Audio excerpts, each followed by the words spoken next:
자, 이제 성경 말씀 함께 보겠습니다. 마가복음 2장 13절부터 17절까지 마가복음 2장 13절부터 17절 말씀을 함께 봉독합니다. 예수께서 다시 바닷가에 나가심에 큰 무리가 나왔거늘 예수께서 그들을 가르치시니라. 또 지나가시다가 알페오의 아들 레위가 세관에 앉아 있는 것을 보시고 그에게 이르시되 나를 따르라 하시니 일어나 따르니라. 그의 집에 앉아 잡수실 때에 많은 세리와 죄인들이 예수와 그의 제자들과 함께 앉았으니 이는 그러한 사람들이 많이 있어서 예수를 따릅니다. 바리새인 서기관들이 예수 죄인 및 세리들과 함께 잡수시는 것을 보고 그의 제자들에게 이르되 어찌하여 세리 및 죄인들과 함께 먹는가? 예수께서 들으시고 그들에게 이르시되 건강한 자에게는 의사가 쓸데없고 병든 자에게라야 쓸데있느니라. 나는 의인을 부르러 온 것이 아니요 죄인을 부르러 왔노라 하시니라. 아멘. 기도하겠습니다. 하나님, 오늘도 주님의 말씀을 우리들이 듣게 하시고 이 말씀이 살아있는 생명의 말씀이 되게 하여 주시옵소서. 그리하여 주의 말씀으로 우리의 삶이 어떻게 변하는지, 또한 우리의 삶의 지향점이 어떻게 바뀌어 나가는지 목격하며 체험하며 그리고 간증할 수 있는 삶이 되게 하여 주옵소서. 예수님의 이름으로 기도드리옵나이다. 아멘. 아멘.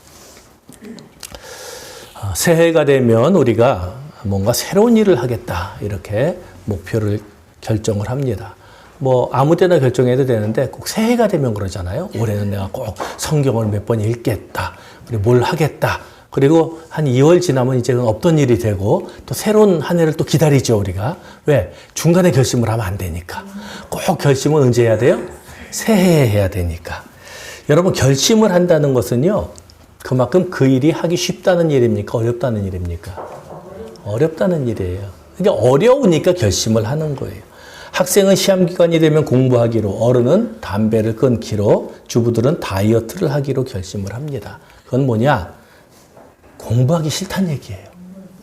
그리고 담배 끊기 싫다는 얘기고, 다이어트 하는 것이 괴롭다는 얘기예요. 그래서 결심을 하는 거예요. 그러니까 한마디로 결심한다는 것은 싫은 일을 하겠다고 마음 먹는 것이지 내가 원래 좋아하는 일을 하겠다고 마음 먹는 것을 결심이라고 하지 않습니다. 나는 돈을 쓰기로 결심했어. 나는 사치 쓰기로 결심했어. 없어요. 돈을 안 쓰기로 결심을 하고 사치 안 하기로 결심을 하는 거잖아요. 얼마 전에 화제를 끌었던 영화가 있습니다. 탕웨이가 나오는 뭐죠? 헤어질 결심. 박찬욱 감독의 영화입니다. 여러분, 그 제목이 헤어질 결심이에요. 왜 헤어질 결심을 해요? 헤어지기가 힘든 거예요. 그러니까 헤어질 결심, 여러분 헤어질 결심, 꼴 보기 싫은 사람은 어떻게 해야 돼요? 헤어지면 돼요. 헤어지면 되는데 헤어질 결심을 한다는 거는요, 헤어지기가 싫고 헤어지기가 너무 힘들다는 겁니다. 쉽게 헤어질 수 있다면 뭐 결심을 합니까? 헤어지면 되지. 그게 그 주제거든요. 그래서 탕웨이가 헤어지기 위해서 어떤 일을 해요? 영화 보신 분들 계시죠? 어떻게 해요? 바닷가에 가서 모래를 파고 그 안에 자기를 가다 놓고 그냥 들어오는 물에 쓸려서 죽습니다. 그렇게 죽어가는 거예요. 그러지 않고는 헤어질 수가 없는 거예요. 이 여자 입장에서는 박해리 잘생겼잖아. 그러니까 헤어질 수가 없는 거야. 그 좋은 남자하고 헤어지는 게 내가 살아있으면서는 안 되는 거예요. 죽는 거예요. 그래서 탕웨이에게 헤어질 결심이란 죽을 결심이란 뜻이었어요. 너무 힘든 겁니다. 우리가 이 결심이라는 단어를 얼마나 쉽게 사용하는지 모릅니다. 그런데 결심이라는 거는요, 죽으려고 할 때 하는 거예요. 죽을 마음이 있을 때 결심을 하는 거예요. 결심이란 단어는 가벼운 단어가 아닙니다. 누군가는 그 단어를 지나가는 바람처럼 깃털같이 가벼움으로 생각할 수 있지만 어떤 누군가는 그 단어를 자기 것으로 만들기 위해서 목숨을 던질 만큼의 무게를 가진 단어로 여깁니다. 결심을 하나 한다 하는 것은요, 정말 소중한 거예요. 밀란 쿤데라가 참을 수 없는 존재의 가벼움에서 그 얘기를 합니다. 그러니까 좀 소설이 좀 난잡하고가 아니라 좀 난해하고 그런데 쭉 읽다 보면 간단해요. 사랑을 하는데 어떤 사람들은 가벼움으로 해요. 사랑하는 마음이 있으면 되는 거 아니야? 그렇잖아. 난 사랑하는 마음이 있어. 그리고 사랑이라는 것이 뭐 대단해? 라고 가볍게 충동적으로 접근을 합니다. 그래서 사랑이라는 건 구속하는 게 아니야. 하고 얘기를 해요. 구속하면 안 된다는 거예요. 그래서 이 사람은 가벼움이에요. 근데 또 다른 주인공은 사랑을 굉장히 무겁게 여깁니다. 사랑한다는 것은 목숨을 바칠 수 있는 거지. 어떻게 사랑하는 사람하고 조금 관계가 틀어졌다고 헤어져? 그럴 수는 없는 거잖아. 옛날에 우리 노인네들, 어른들은 다 어땠어요? 참을 수 없는 존재에 뭐였어요? 무거움이었죠. 근데 지금은 다 어때요? 가벼움이에요. 무거움이냐 가벼움이냐 그러면 가벼움과 무거움 사이에서 우리는 무엇인가 선택해야지만 무거움이라고 꼭 좋은 것만은 아니에요. 그것이 꼭 옳다고 얘기하는 게 아니에요. 거기서 우리가 진짜 고민을 하라는 얘기예요. 가벼운 게 좋으냐 무거운 게 좋으냐라는 것이 사람마다 다를 수 있잖아요. 판단할 수 있어야 되죠. 그 판단력을 키우는 게 어른이 돼가는 길입니다. 어제 우리 집사람하고 이렇게 차를 타고 오는데 어떤 여자가 담배를 딱 피고 있는 거예요. 그러니까 저 담배 피는 것들 저거. 딱 그 반응이 나오죠. 여자가. 그러니까 우리 청년이니까 엄마 저렇게 담배 피는 여자 데리고 오면 어때요? 나는 그냥 안 척 안 할 거야. 내가 담배 피는 애들 치고 제대로 된 애를 본 적이 없어. 담배 피는 애 별로 본 적도 없으니까. 그렇잖아요.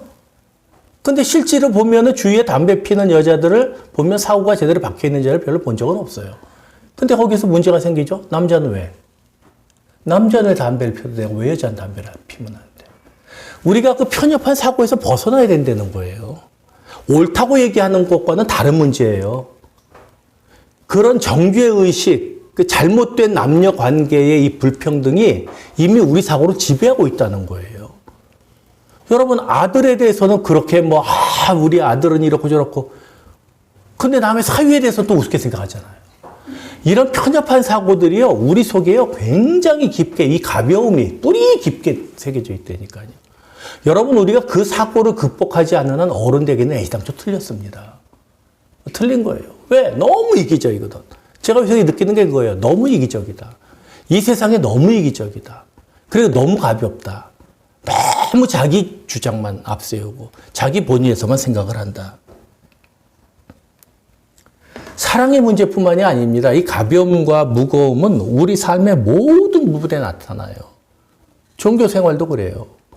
가볍게 종교 생활하는 사람들이 있고 너무 무겁게 종교 생활하는 사람들이 있어요.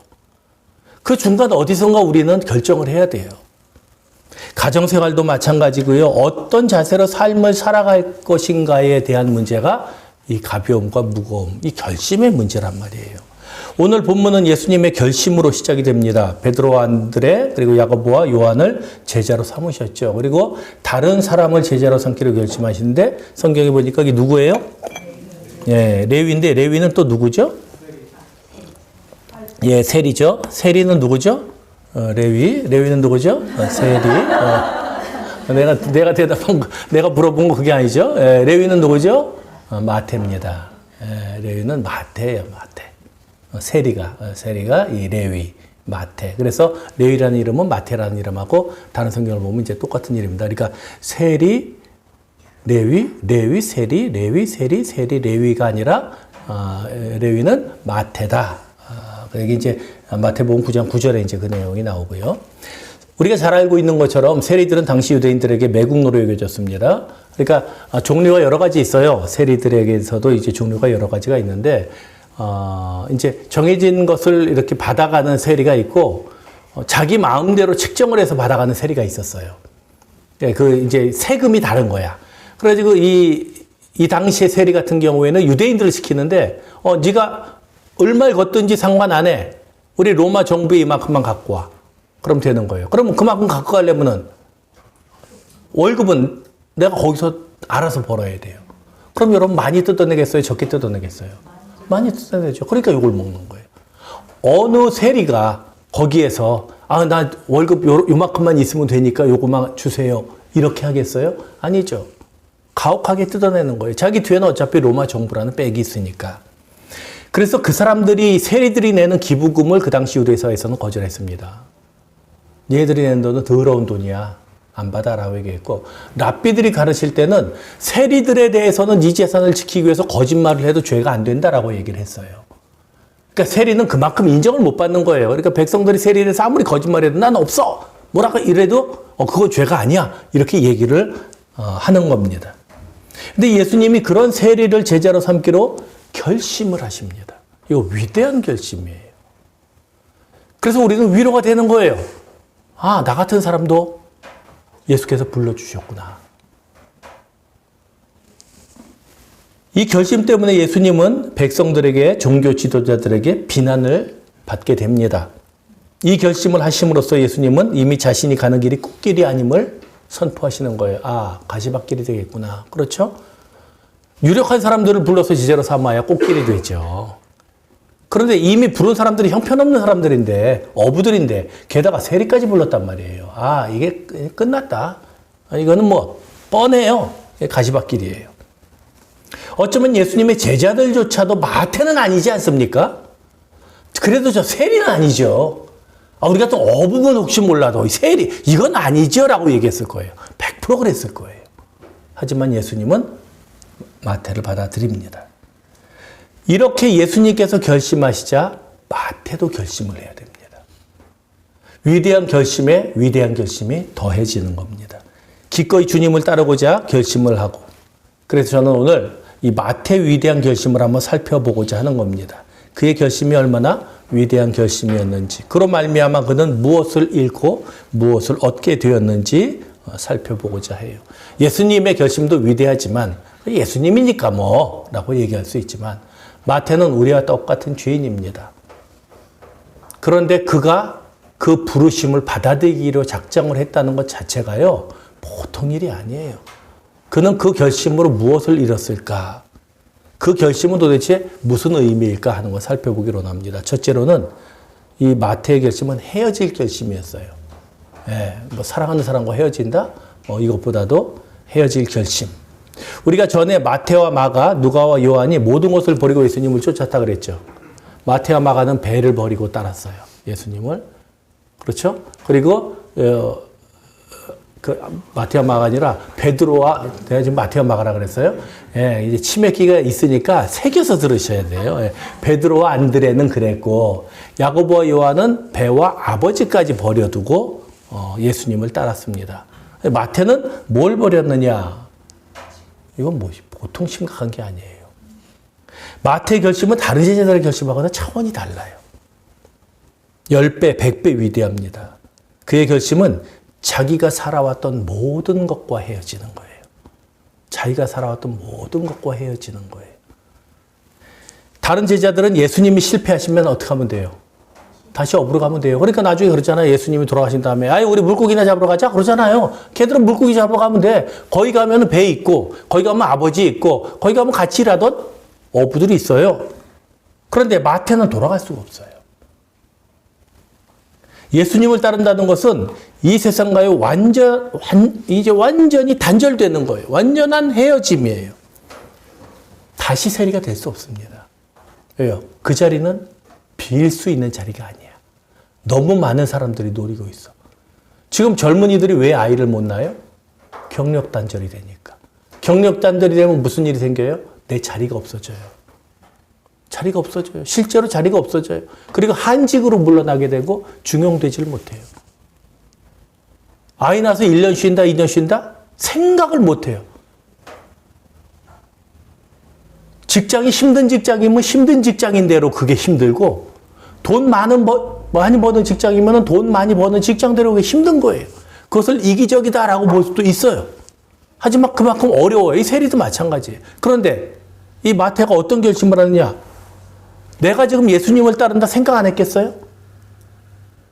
돌아올 수 없는 강이에요. 이 돌아올 수 없는 다리예요. 그 다리 건너고 불태워버린 거예요. 그걸로 끝이에요. 예수님의 부르심에 응답한 순간 마태는 세상에 대해서 죽은 자가 되는 겁니다. 세상과 헤어질 결심을 하게 되는 거예요. 그는 안락한 삶과 헤어집니다. 부귀영화와 헤어집니다. 사치와 헤어집니다. 다시 돌아갈 수가 없어요. 자기가 건너온 다리를 불태웠습니다. 이제 죽어도 주를 따르는 길밖에는 남은 것이 없습니다. 그에게는 종교의 가벼움 따위가 없어요. 예수는 삶의 일부분이 아니라 삶의 전부가 되는 겁니다. 그게 헤어짐의 결과예요. 여러분, 저와 여러분이 예수를 따른다면요, 그게 심각한 거예요. 심각하지 않다면 우리는 상상 속의 예수를 따르고 있는 거예요. 우리가 정말 예수를 따른다 그러면 우리는 돌아갈 데가 없는 겁니다. 우리는 세상과 헤어지는 거예요. 우리가 얼마나 가볍고 경박한 세상을 살고 있어요. 아니, 라틴어 하나도 모르는 것들이 맨날 까르페디엠 그러고 다닌다니까? 세상을 즐기라고, 욜로 그러면서. 세상을 그렇게 즐겨요? 재밌는 것은 이렇게 가벼운 결심을 한 사람, 까르페디엠을 외치는 사람들이 세상에 대해서는 그렇게 무겁게 매달리고 있다는 거예요. 어마어마하게 무겁게 생각해요. 거기서 누리는 것들에 대해서 그렇게 의미를 부여해요. 그러면서 뭐라 그래요? 세상은 가볍게 살라 그래요. 말이 안 되잖아요.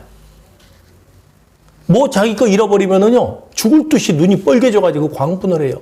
분노해가지고. 세상을 즐기라며. 못 즐겨요. 즐긴다는 것은 내 것이 충만할 때 즐기겠다는 거거든요. 마태는 예수님을 만나고 이런 모든 것들과 헤어집니다. 내가 정말 잡아야 될 게 뭔가 고민하는 거예요. 진지하고 무겁게 고민하는 거예요. 예수를 따르면서 내가 잃을 것이 무엇인가를 진지하게 고민하는 거예요. 우리는 잃은 게 없어서 이렇게 지금 편하게 예수를 믿고 있는 거예요. 잃은 게 없어서. 어제 제가 이제 이렇게 우리 목사들 단톡방에 누가 이렇게 올렸더라고요. 어떤 목사님이 뭐 김치찌개 목사님이라고 있더라고. 근데 뭐 하시는 분인지 모르는데 해가 짤막하게 올렸어요. 또 어떤 교인이 그 동영상을 올렸대요. 자기한테 보냈대, 목사님이. 그래가지고 이거 보낸 건 알아달라는 얘기죠. 그래서 동영상을 딱 틀었어요. 근데 무슨 얘기냐? 목사님 미국에서 목회하다가 한국에 와가지고 일을 하게 된 거예요. 근데 6일 동안 일을 하고 나니까 다음날 교회를 못 가겠더래. 힘이 들어서. 그래서 자기가 교인들한테 당연히 주일날 이렇게 나와서 예배 드리는 게 당연한 것처럼 얘기한 게 회개가 되더라는 거예요. 제가 늘 말씀드리잖아요. 여러분들이 주일 지키고 11조 하는 게 보통 일이 아니라고. 나는 그렇게 욕 안 했어요. 난 욕 안 했어. 그러니까 그 밑에 이제 그렇게 그걸 이제 어떤 교인이, 그렇다고 그 교인이 또 그걸 갖다가 또 목사한테 보낼 건 또 뭔가. 그 교인도 싸가지도 없지.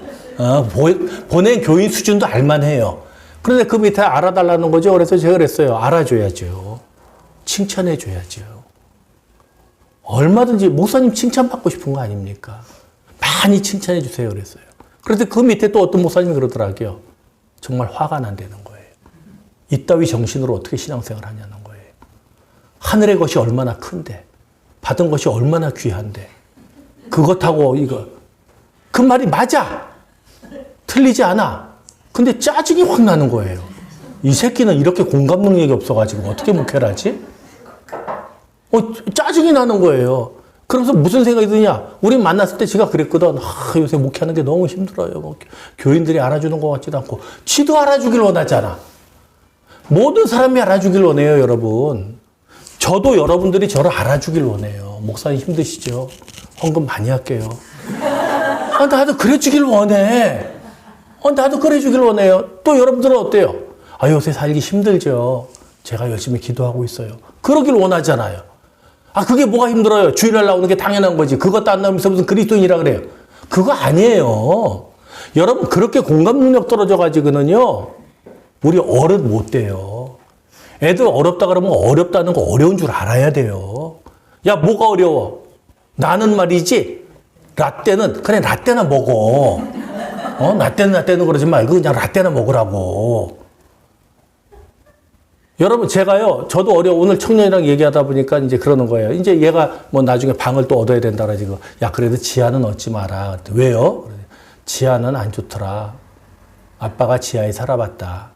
지하에 걸려가서 살아가지고 진짜 물이 줄줄 새거든요, 안 좋은 데는. 그럼 우리 집사람 거기서 비염 걸리고 개고생했어요. 거기서 한 2, 3년 살면서. 그럼 옥탑은 어때요? 야, 내가 옥탑도 살아봤는데. 그러니까 내가 고생을 굉장히 한 사람이더라고. 옥탑도 살았는데 화장실을 내려가려면 그 겨울에 밑에 층으로 내려가야 돼. 밑에 층 바깥에 있어, 외부에. 그럼 키를 따고 들어가야 되는 거예요. 가다가 싸. 겨울에. 여기는 양반이에요. 그래서 내가 이렇게 살아온 걸 보니까 아, 내가 정말 개고생했구나 싶더라고요. 내가 진짜 온갖 데서 살아봤구나. 그리고 대방동이라고 우리 외할머니 사시는 데가 거기서 푸세식인데요. 가서 변을 못 봐요. 막 물이 튀어 올라와. 엉덩이에 묻고 난리도 그런 난리가 없어. 아마 여러분들 중에서도 저처럼 고생한 사람이 없을 거라고 생각 들어요. 그런 주택 문제론. 근데 여러분들은 고생 안 해봤잖아요. 그러니까 내 자식 고생하는 것도 모르는 거예요. 공감 능력이 떨어지는 거예요. 고생을 안 해봤으니까.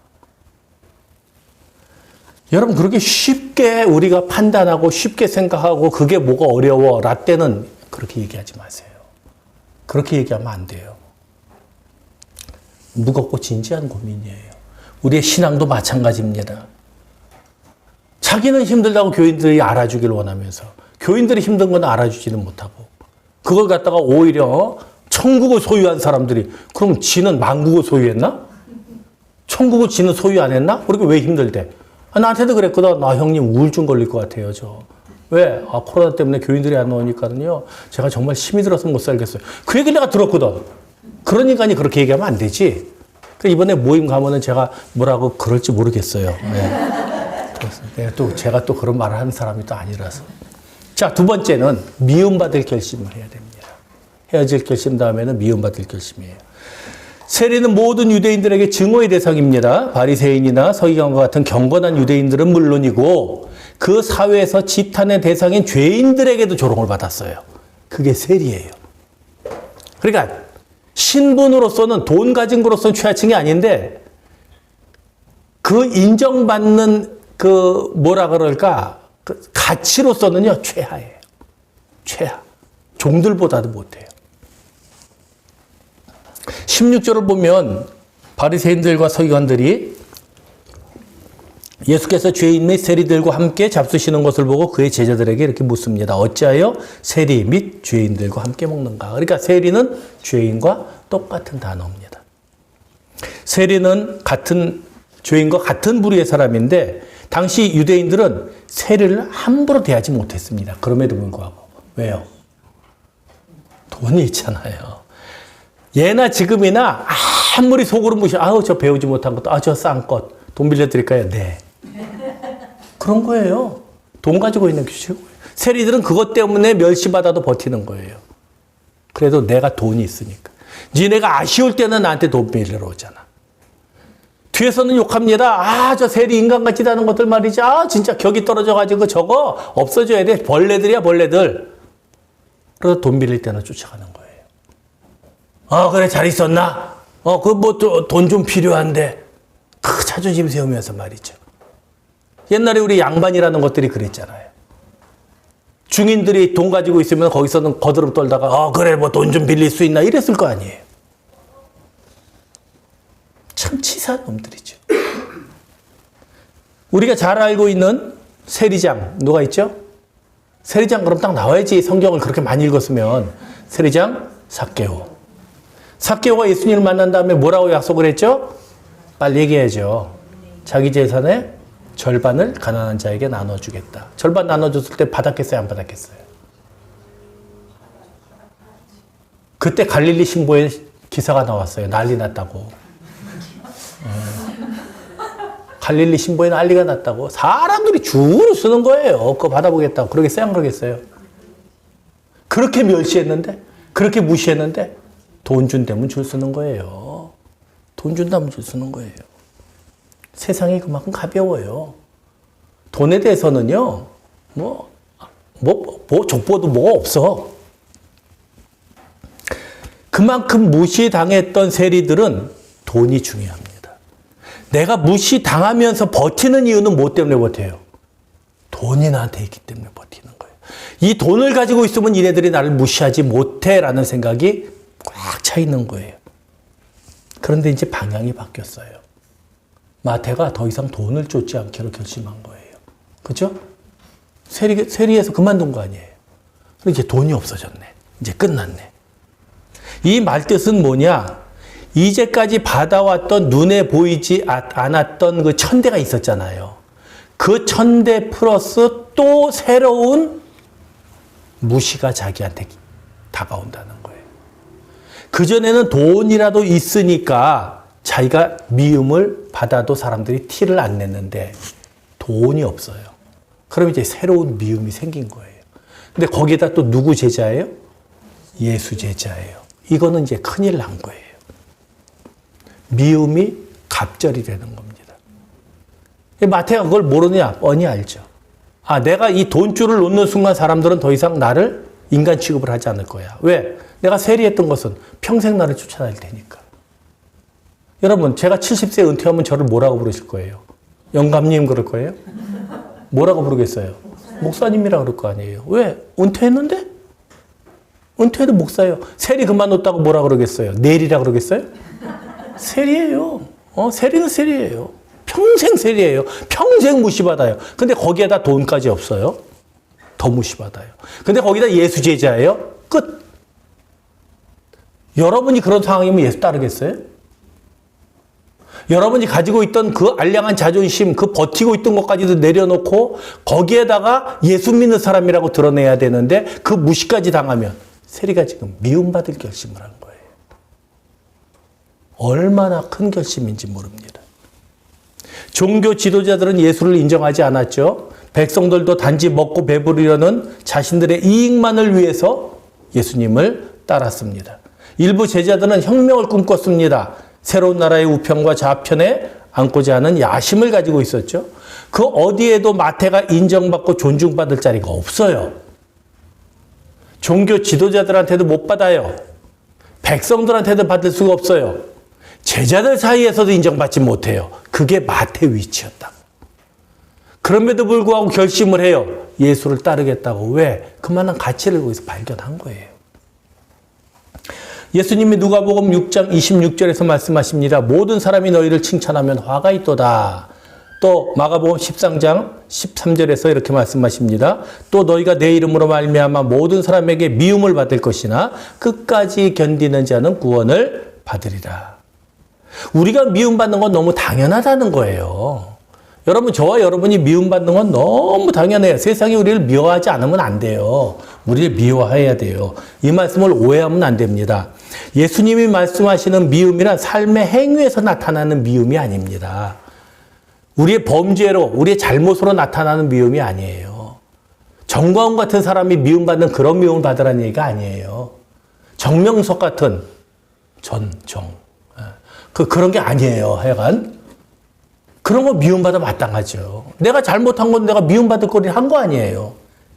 사람들이 우리의 행실을 보고 우리를 욕하게 만들어서는 안 돼요. 우리의 삶은 항상 바른 삶이어야 돼요. 그건 우리 잘못이니까. 그건 자랑거리가 아니잖아요. 근데 사람들이 오해를 해. 미움받을 짓을 해. 예수 믿는다고 해도. 그리고 나서는 그걸 보면 사람들이 뭐라고 욕하고 미워하면 핍박받는다 그래. 그게 왜 핍박이야? 피박이지.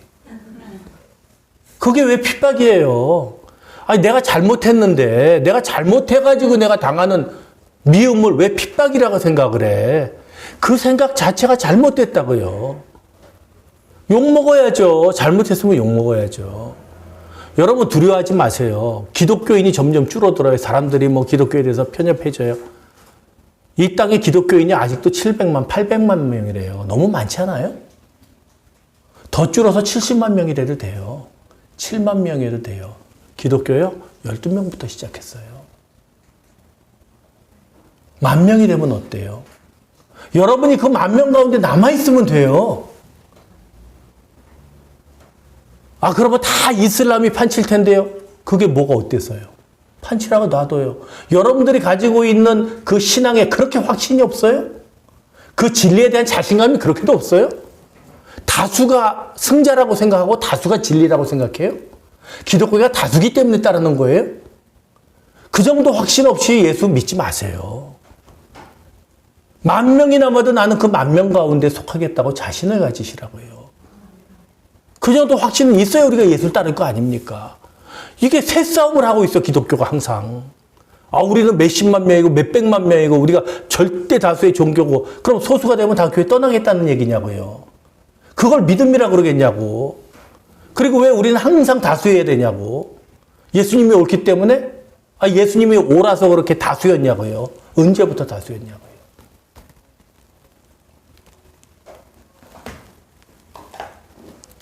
마태는 이전에 그가 행한 행동으로 미움을 받았습니다. 세리짓 했으니까. 그런데 이제는 새로운 미움이 다가와요. 근데 그 미움을 기꺼이 감당합니다. 자, 예전에 그 미움은요, 감당할 만했어요. 왜 그래요? 그거는 질투 때문이에요. 미워하는데 뭐 때문에 더 미워한 거예요? 세리들이 뭘 가지고 있어서? 돈을 가지고 있으니까 질투 때문에 미워한 거예요. 그래서 미워해도 모른 척하면 돼요. 왜요? 다 내 앞에서 고개를 숙이니까. 그래서 SNS다가 그렇게 자랑질하고 다니는 거 아니에요. 나 이거 샀네, 저거 샀네, 그러고. 그럼 사람들이 와, 부러워, 대단하다. 그것부터 끊어야 돼요. 그러니까 우리가 진짜 예수 믿는 사람 되려면 SNS부터 끊어야 돼요. SNS에 내 가장 치욕스럽고 부끄러운 거 올리는 사람 봤어요, 못 봤어요? 그런 거 하나도 올려요? 안 올려요. 나 이번에 부부싸움 해가지고 깨졌잖아, 이거. 우리 남편이 집어던져가지고 이거 깨트렸잖아. 그런 거 안 올려요. 그런 거 좀 올려봐. 그럼 나 그거 SNS 나한테 가입할 것 같아. 절대 안 해요. 세상에 가장 아름다운 모습. 가장 귀한 모습. 남들이 보고 부러워해야 할 만한 모습. 그리고 거기에 만족하는 거야. 사람들이 날 보고 부러워하겠지? 그게 그렇게 좋아요? 젊은이들 얘기예요. 그게 그렇게 좋냐고. 오마카세? 오마카세. 우리 신예가 그러더라고요. 오마카세 한번 모시고 가야 되는데. 그게 뭔데? 모르니까 그게 뭔데? 그랬더니 그게 1인분에 뭐 15만원에서 20만 원씩 하는데 뭐 가가지고 그거 한번 먹으면 탁 주방장이 이렇게 탁 뭘 원하는 대로 뭐 이렇게 뭐 그런데 준대. 뭐 이래가지고. 그래서 그러면 끝까지 줘. 그러니까 그건 아니고. 끝까지 주는 것도 아니네. 싸울 수 있어? 못 싸운대. 그럼 그걸 왜? 야, 그럼 소고기를 아무리 좋은 걸 줘도 보통 소고기집 가면 5만 원이면 떡을 치고 먹을 텐데 왜 15만 원 주고 뭐 그래도 저번에 기사에 이게 딱 나왔더라고. 그 얘기를 듣고 나니까. 그 일본 사람들이 오마카세에 빠진 한국 젊은이들을 그렇게 조롱한다는 거예요. 월급 200만 원 받아가지고 오마카세 가지고 그거 먹고 사진 찍어서 인스타에 올리는 거예요. 그리고 마치 그런데 자기는 가는 여유가 있는 것처럼 하고 그리고 나서는 쫄쫄쫄 굶는다는 거야. 미친 짓 아니냐고요. 여러분, 남 얘기 아니죠. 어른도 똑같잖아요. 명품 가방 들어야 되고 명품 선글라스 껴야 되고 명품 옷 입어야 되고 안 부끄럽냐고. 애들 보기에 부끄럽지 않냐고 이거. 이런 사회에 대해서 아무런 생각 없이 살아가는 우리가 부끄러운 거거든요. 행위 때문에 조롱당하는 거예요. 마태가 그랬어요. 근데 이제는 한 가지가 포함됐어요. 존재 때문에. 본질 때문에 이제는. 어떤 본질이요? 나는 예수를 따르기로 했습니다. 여러분 SNS다가요. 여러분들이 어디에 가서 돈 썼다, 뭐 이랬다, 이거 샀어, 저거 샀어, 막 그래가지고 이렇게 뭐 대출 받아가지고 다이슨 이거 에어랩 샀어, 뭐 이런 걸 막 올려. 예를 들어서 막 이런 걸 올려도요. 사람들이 별로 부러워하지 않아. 별로 부러워하지 않아요. 근데요, 내가 예수를 만났어요. 예수가 내 삶을 바꿨어요 하고 올려봐요. 여러분 조롱당합니다. 조롱당할 것 같아요? 안 당할 것 같아요? 여러분이 SNS 그런 거 한 번 올려봤어요? 내가 이래가지고 말씀을 듣고 이런 깨달음이 있어서 나는 이렇게 살기로 결심을 했고 앞으로 그래서 이런 것들은 내가 명품을 끊고 그리고 다이슨도 반납하겠고 뭐 이렇게 써봤냐고. 조롱당해요. 아유, 미쳐도 곱게 미쳐라. 소리 들어요. 예수 믿으면 받는 조롱이 그런 거예요. 예수 믿는다는 이유 하나만으로 사람은 우리를 조롱해요. 내 행동과는 상관없이. 여러분, 그런 미움 받으라는 거예요. 그런 미움을 여러분들의 면류관으로 삼으라는 거예요. 행위가 아닌 본질 때문에 조롱을 받고 미움을 받아봤나요? 우리가 그런 거 받아봤어요? 그런 경우 없어요. 왜냐? 우리는 행위를 조심하지만 우리의 본질에 대해서는 숨기거든. 우리가 예수 믿는 걸 자랑하지 않거든. 그러니까 미움받을 일도 없지. 그냥 교회 다닌다는 걸 그냥 대충 얘기하거든요. 부끄러워하거든. 부담스러워하거든. 알려지는 것도. 교회 다녀요? 그러면 예, 뭐 종교 하나쯤 있는 게 좋다 그래가지고. 그래요? 그럼 아니 교회는 너무 독단적이지 않아요? 뭐 사람마다 생각하는 게 다르죠. 저는 진리에 이르는 길이 다 똑같다고 생각해요. 이런 허접한 쓰잘데기 없는 소리나 해야 되는 거지. 그렇잖아요. 종교 하나쯤 있어야지 마음이 편해요. 내가 가지고 있는 확신은 하나도 없어. 거기에서 예수 믿는 것이 죄사함의 길이죠. 어떤 종교도 죄에 대해서 얘기하지 않아요. 하는 얘기를 하면은 괜히 뭔가 막 닭살이 막 돋아. 내가 막 뭔가 얘를 책임져야 될 것 같고 막 겁이 나는 거야. 그리고 내가 그 수준까지도 안 된 것 같지. 여러분, 교회를 20년, 30년 다녔으면 교리는 여러분들이 빠삭한 거예요. 어떻게 죄 용서받는지 알잖아요. 죄 문제가 나왔으니까 또 얘기해 볼까요? 그게 이제 세 번째, 도움받을 결심입니다.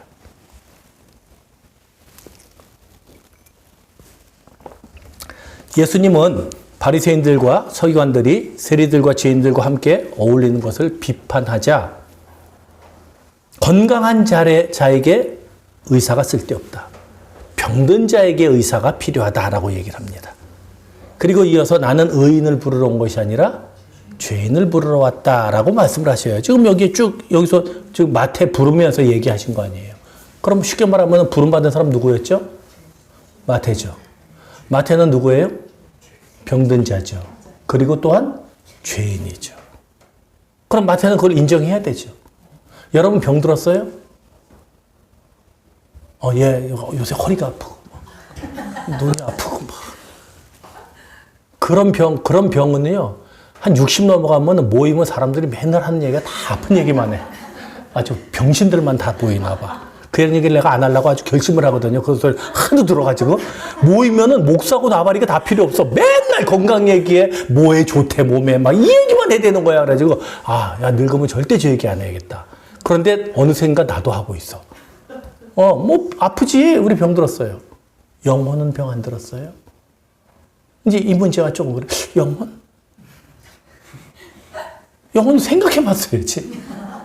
허리가 아파가지고 영혼이 생각이 안 나네. 죄인? 죄 문제 한번 생각해 보죠. 현대 문학과 철학은 다 한 방향을 지향하고 있습니다. 그것은 인간의 자유, 인간의 자립이에요. 인간의 능력에 대한 확신입니다. 사람들은 더 이상 도움을 필요로 하지 않아요. 사람들은 이성이 그리고 과학이 모든 문제를 해결할 수 있다고 믿습니다. 인간의 주인은 누구예요? 인간이에요. 나의 주인은 누구예요? 나예요. 내 인생은 누가 책임져요? 내가 책임져요.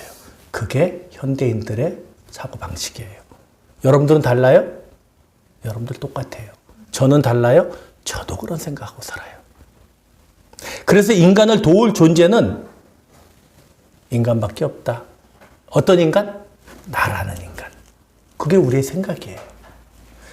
현대인들의 삶의 모든 영역에서 하는 일은 뭐냐? 절대자의 흔적을 지워가는 일입니다. 그게 현대 문학과 철학이 하는 일입니다. 절대자를 지우자.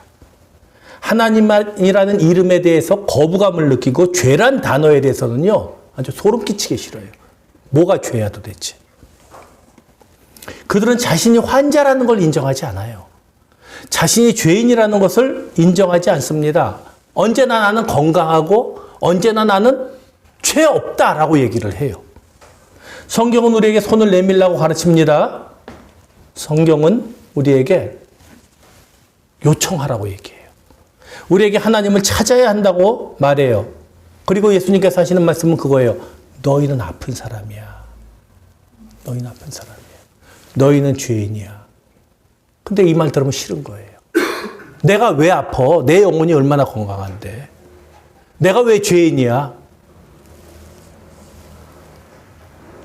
너희가 죄인이고 그렇기 때문에 내가 죄의 문제를 해결할 거야 라고 얘기하는데 첫 단추가 안 채워지는 거예요. 내가 왜 죄인이야? 그러니 예수가 필요 없는 거예요. 예수가 필요하다는 걸 느끼려면 뭐가 있어야 돼요? 내가 죄인이라는 게 인정이 돼야 되는데 이게 인정이 안 되니까 우리의 신앙이 단추가 채워지질 않는 거예요. 예수의 필요성이 안 느껴지는 거예요. 오히려 격렬하게 저항하죠.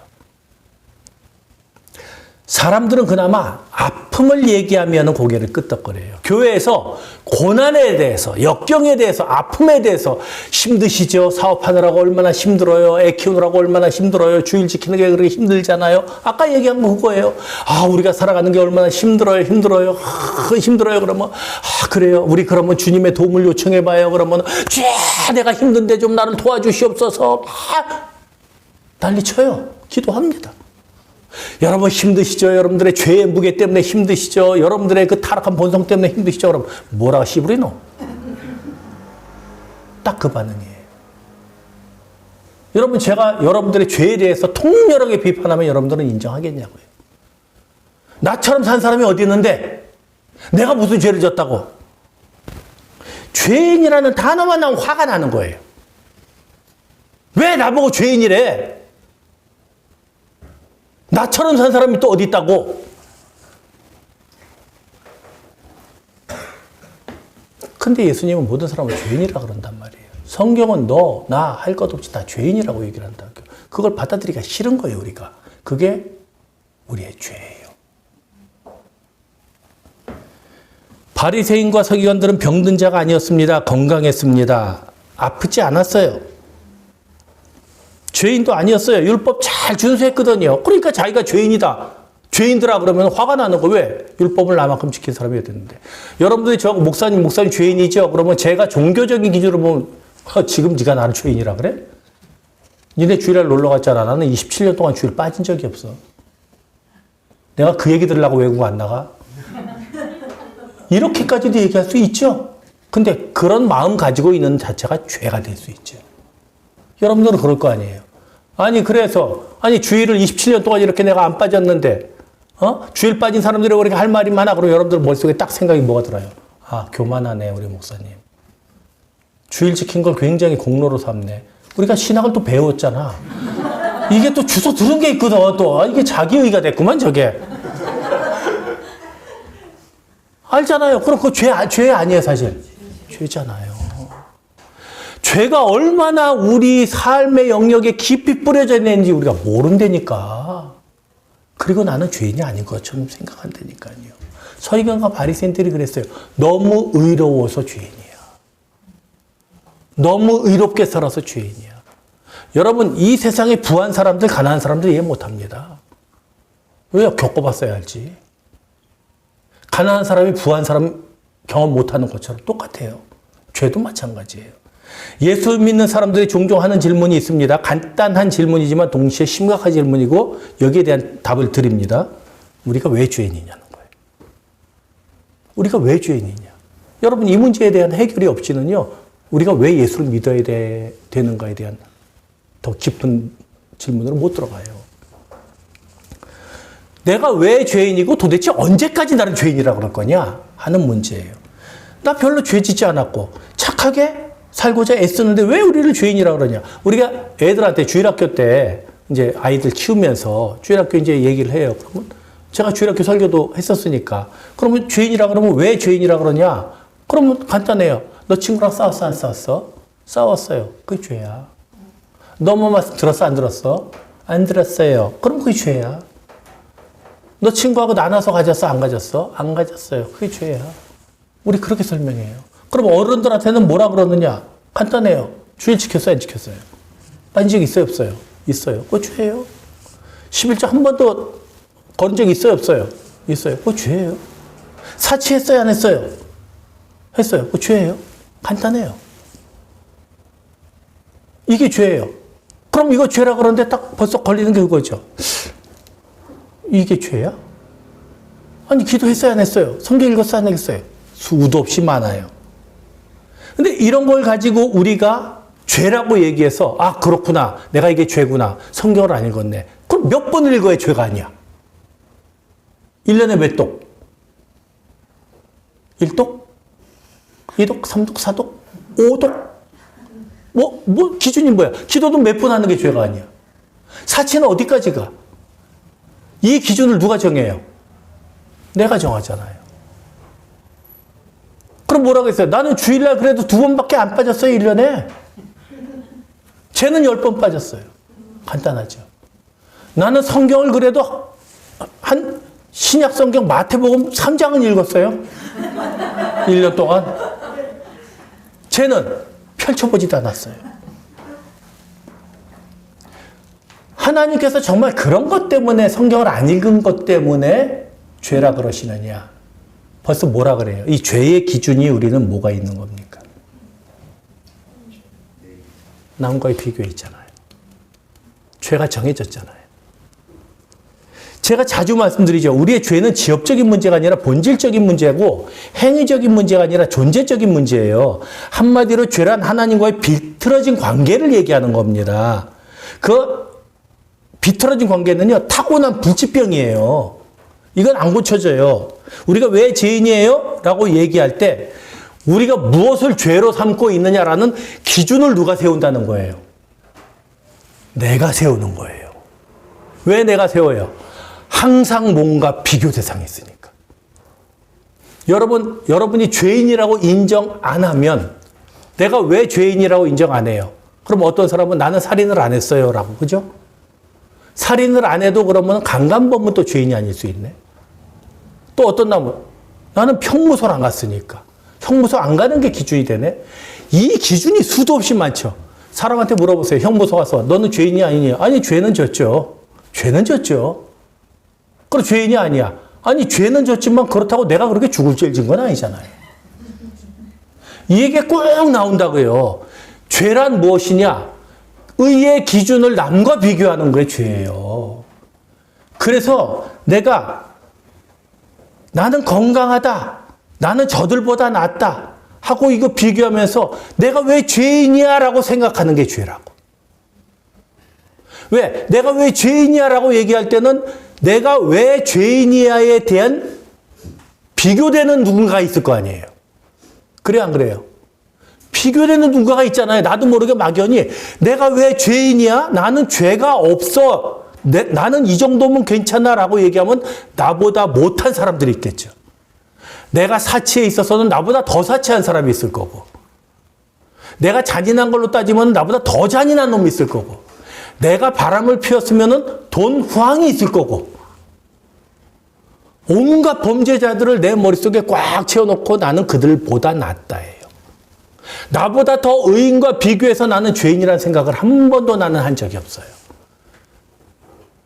세상에 그래서 남들과 비교할 때는 항상 의인밖에 없어요. 근데 나보다 의인과 비교하면 나는 항상 죄인인데 나보다 선한 사람과 내가 비교를 안 한다니까. 나보다 못한 놈과 비교하기 때문에 내가 왜 죄인이야 라는 소리가 너무 자연스럽게 나오는 거예요. 행위를 봐도 여러분들은 죄인이에요. 행위를 봐도. 근데 그 행위에 그러면 세상에 가장 선한 사람이 있겠죠. 그 선한 사람은 하나님의 빛이 기준이 돼요. 우리가 궁극적으로 비교해야 되는 의의 기준은 하나님이에요. 그 밝은 빛과 비추어서 우리가 대조할 때 어느 누가 의인이라고 얘기할 수 있어요. 근데 이거 하지 말자고. 이것까지 하지 말자고. 나보다 나은 사람들이 없겠냐고. 적어도 그 사람들만 비교해도 내가 죄인인 걸 아는데 안 한다는 거죠. 그럼 내가 그 사람들을 인정하면 돼요? 그게 아니라 아까 말씀드렸잖아요. 결국은 그 판단 기준을 내가 갖고 있는, 내가 전능자의 자리에 서 있는 그 자체가 죄라고요. 그래서 어느 누구도 죄에서 자유로울 수 있는 사람이 없어요. 나는 이미 그렇게 교만하고 나는 그렇게 이미 이기적이고 그렇게 편협한 사람이에요. 내 중심이 그렇다고. 그래서 남의 아픔은 나의 아픔으로 여기지 않아요. 그러니까 주일 지키는 게 힘들다 그러면 욕부터 하는 거예요. 받은 영광이 있는데, 받은 은혜가 있는데 뭐가 힘드냐고. 그 마음 자체가 죄가 되는 거고, 그걸 판단하는 나의 마음이 또 죄가 되는 거예요. 끝이 없어요. 그래서 본질적으로 인간은 죄의 속성을 가지고 있어요. 그게 무서운 거예요. 아, 내가 내 인생의 주인이라고 생각하는 이것. 이 도움받을 결심이라는 것은 이런 죄에 대한 인정이 있다는 거예요. 마태야, 너는 병든 자야. 맞습니다, 주님. 저는 병든 자입니다. 마태야, 너는 죄인이야. 할 말이 없습니다, 주님. 그러겠죠? 사람 같으면 그래요. 아니, 삭개오 같은 놈도 있어요. 나는 그래도 셀이 장은 아니에요. 삭개오는 나보다 훨씬 더 많이 뜯어냈어요. 그래야 안 그래요, 사람들? 당연히 그 얘기 나올 수 있잖아요. 그러면 나는 그 사람보다는 뭐가 되는 거예요? 의인이 되잖아요. 그 비교 자체가 죄인데 안 한다니까. 아무 핑계도 대지 마세요. 아무 변명도 되지 마세요. 그냥 여러분이 죄인이라는 걸 스스로 깨닫고 인정하고 여러분 마음속에 얼마나 악한 마음이 드글드글 들끓고 있는가만 기억하세요. 얼마나 내가 남을 무시하고 있고, 얼마나 남을 배려하지 않고 있고, 얼마나 내가 남을 조롱하고 있고, 얼마나 내가 내 고집을 피우고 있고, 제 안에도 그런 것들이 꽉 차 있어요. 누구라도 그래요. 저는 안 그래요. 안 그래요가 죄야. 누구도 자유롭지 못해요. 자신을 과신하지 마세요.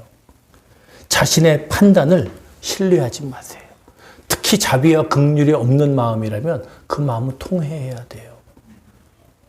우리가 남을 판단하는 자리에 있지 않아요. 우리는 판단받는 자리에 있는 사람들이에요. 근데 너무 쉽게 우리가 판단을 해. 이 사람은 이렇다고 저 사람은 저렇다고 이건 저렇고 아, 이 정권은 저렇고 저 정권은 저렇고 이 정당은 저렇고. 제발 정당 가지고도 싸우지 마세요. 그놈이 그놈인데 왜 그놈 가지고 우리가 싸워요? 한심하지 않아요? 그러지 마세요. 판단하지 마세요. 그냥 민나 도루부 됐어. 다 도둑놈이야. 다 도둑놈인데 그 가운데 나도 껴있어요. 정치 문제 가지고 싸우는 것처럼 한심한 일이 없어요. 아니 그게 나랑 무슨 상관이 있다고 그거 가지고 싸우냐고. 왜 싸우냐고 그걸. 아니 지나가다가 윤석열 닮았다고 막 두들겨 팼대. 윤석열 닮았다고 두들겨 팼대. 그 뭔 죄냐고 그렇게 태어난 게. 문재인 닮았다고 두들겨 패고 또 뭐 난리가. 이게 뭐 하는 짓들이냐고. 이 사회가 그렇게 성숙치가 못해요. 죄의 문제를 좀 더 깊이 생각해 보십시오. 인간의 본질. 아니 여러분, 저와 여러분의 그 내면의 본질을 깊이 생각해 보세요. 내가 왜 병든 자인지, 내가 어떤 병에 들었는지, 내가 왜 죄인인지를 좀 자각하세요. 그리고 판단하려 들지 마세요.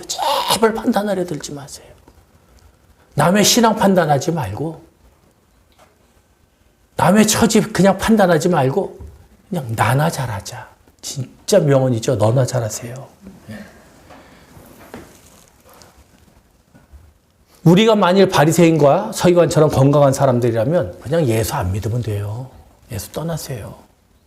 내가 건강한데 내가 죄인이 아닌데 왜 예수님 앞에 나와가지고 죄 얘기를 들어. 왜 목사한테 우리는 죄인입니다. 억지로 나를 세뇌하려고 그러네. 자꾸 나를 죄인이라고 그러네. 그런 얘기를 왜 들어. 듣지 마요. 안 나오면 되지. 설득력이 없으면 안 나오면 돼요. 근데 솔직히 생각해보라고. 그게 맞나 틀리나. 난 내가 얘기하고도 내가 감격을 해서 내가 세뇌가 돼. 내가 죄인이구나 하고. 우리가 헤어질 결심을 한다는 것은 세상이 그만큼 우리를 강력하게 끌어당기고 있다는 얘기입니다. 죽을 결심하지 않으면 우리 세상과 헤어질 수가 없어요. 그래서 자랑하는 거, SNS 하는 거, 뭐 사진 찍어서 올리고 막 이러는 거, 뭐 나 뭐 했다, 뭐 친구들만 자랑하는 거 끊으세요. 그거 끊는 거요. 죽을 것만큼 힘들 거예요, 아마. 왜? 그 맛에 살거든. 그 맛에 사는 사람들은 그거 못 끊습니다. 근데 끊으세요. 죽지 않아요. 그거 없을 때는 어떻게 살았냐고. 끊으세요. 또한 우리가 미움 결심을 한다는 것, 미움받을 결심을 한다는 것은 그만큼 세상이 우리를 사랑하고 있고 우리도 세상을 사랑하고 있다는 거예요. 내가 예수 믿는 것을 드러내세요. 뭐 하자 그러면은 아우 나는 예수 믿는 사람이라 그게 싫어라고 얘기하세요. 그게 왜요? 이번에 그러더라고요. 어떤 제 운동하면서 어떤 분이 그러더라고요. 아, 자기 국민연금 너무너무 꼴보기 싫대. 자기 마누라하고 둘이 듣는데 아니 내 마누라도 100만 원 나도 100만 원 받는데 100만 원 받다가 우리 마누라가 일찍 죽으면 그거 나한테 안 준다는 거야. 그래가지고 막 뭐라 그러더라고요. 막 뭐 정부를 욕하고 막 그러더라고. 뭐 그래가지고 그랬어요. 나는 생각이 다른데요. 그랬어요. 어떻게 생각하시는데요? 그럼 서 회장님이 80까지 받으면 본전인데 80만 살아요? 90, 100은 못 살아요? 살 수도 있잖아요. 심지어 부부가 100살까지 살 수도 있잖아요. 누군가가 먼저 죽는 사람이 있어서 그걸 또 받는 거 아니에요, 그렇게 되면. 왜 그 생각은 안 해요? 그때 가만히 있더라고. 목사님이라 생각이 다르시군요? 이러더라고요. 나는 그게 옳다고 본다. 내가 오래 살면은 내가 더 받지 않냐, 남들보다. 그럼 내가 일찍 죽으면 그걸 내 마누라한테만 줄 게 아니라 사회로 환원이 돼가지고 남들한테 가야 되는 게 아니냐. 그게 성경적인 사고방식이다. 난 그래서 그것에 대해서 나는 요만큼도 불만이 없다. 내가 일찍 죽어서 내가 우리 집사람이 못 받는다? 누구한테나 가겠지. 아니 뭐 생각이 다르니까 뭐 말았어요. 여러분이 가지고 계신 객관적이고 정확한 성경적인 사고는요. 자랑하고 다녀야 돼요. 그래서 예수 믿는다는 것이 거기에서 드러나고 그걸로 미움받으면 받으세요.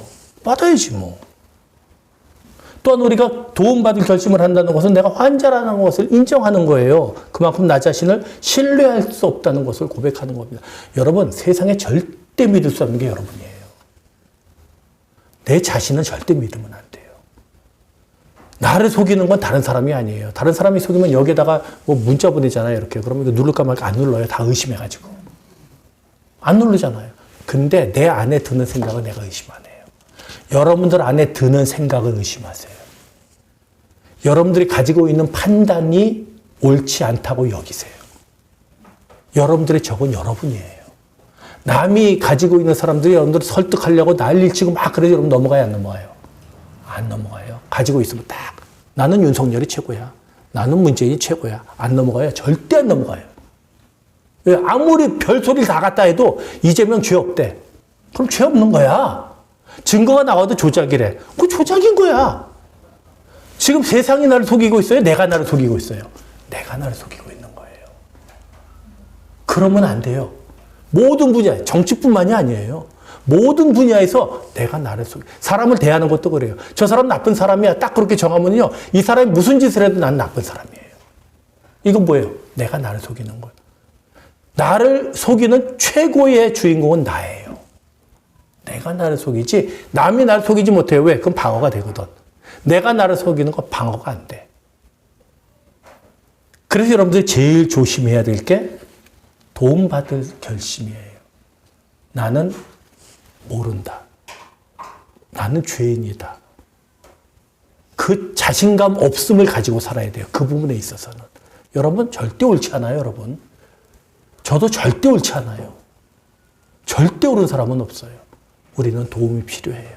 특히 죄 문제에 대해서는 여러분 절대 여러분 의인 아니에요. 도움 받으시길 바랍니다. 영적인 전쟁이, 이 결심의 전쟁이 승리로 맺어지길 원합니다. 기도하겠습니다. 하나님, 오늘도 주께서 우리에게 주신 말씀, 수많은 결심 가운데 하나님께서 우리에게 하라 명하신 그 결심들을 우리가 생각합니다. 주님, 우리가 종교적인 결심 할 수 있기를 원합니다. 헤어질 결심, 미움받을 결심, 도움받을 결심을 하기를 원합니다. 그리하여 주님을 만나기를 원하고 주께서 우리에게 가르쳐 주시는 진리를 몸으로, 마음으로 순종하기를 원합니다. 우리에게 깨달음을 주시고 또한 우리가 더 넓은 어른들이 되어갈 수 있도록 인도하여 주시고 우리가 세월이 지나면서 더 성숙한 생각과 사고로 자신을 바라보고 세상을 바라볼 수 있도록 인도하여 주시옵소서. 이제는 우리 주 예수 그리스도의 은혜와 하나님의 사랑과 성령의 감동하심이 하나님께서 우리에게 주신 담대한 결심을 통하여 하나님의 나라를 가까이서 모시고 그 나라를 사모하기 원하는 그리고 이 땅을 살아가며 나의 연약함을 깨닫고 주님을 의지하며 남들에게 너그러우며 또한 남들에게 포용력 있는 삶으로 예수 그리스도의 모습을 보여주기 원하는 행복한 교회 모든 성도들 위해 영원토록 함께 있을지어다. 아멘. 아멘.